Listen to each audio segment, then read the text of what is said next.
Google board AI generative assistant ఇప్పుడు మనకి Android లో గూగుల్ అసిస్టెంట్ ని రీప్లేస్ చేస్తుంది. వాట్సాప్ గైస్, మనం గూగుల్ అసిస్టెంట్ యూజ్ చేస్తాం కదా. ఈ assistant day to day life లో చాలా హెల్ప్ అవుతుంది.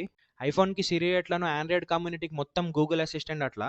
ఇప్పుడు ఈ గూగుల్ అసిస్టెంట్ ని బార్డ్ ఏఐ తోని రీప్లేస్ చేస్తారు. లాస్ట్ ఇయర్ మన గూగుల్ బార్డ్ ఏఐ అనే జనరేటివ్ చాట్ బాట్ ని ఇంట్రడ్యూస్ చేసింది. ఇప్పుడు ఈ జనరేటివ్ ఏఐ చాట్ బాట్ ని ఆండ్రాయిడ్ లో డిఫాల్ట్ అసిస్టెంట్ గా చేస్తారంట. రీసెంట్ గా ఒక వీడియో లీక్ అయింది గూగుల్ న్యూస్ టెలిగ్రామ్ ఛానల్లో.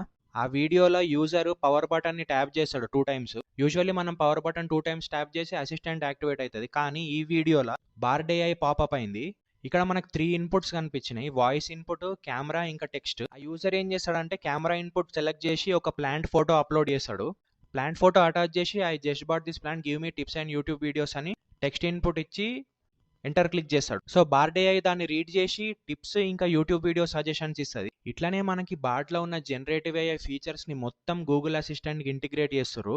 దీనివల్ల ఆండ్రాయిడ్ మొత్తం నెక్స్ట్ లెవెల్ అయిపోతుంది. కానీ ఇది అన్ని ఆండ్రాయిడ్ స్మార్ట్ ఫోన్స్ కి సపోర్ట్ ఇస్తారా లేదంటే ఎక్స్క్లూజివ్లీ పిక్సెల్ డివైజెస్ కి ఇస్తారా అనేది తెలియదు. మార్చ్ లో ఈ ఫీచర్ రోల్ అవుట్ అవుతుందంట.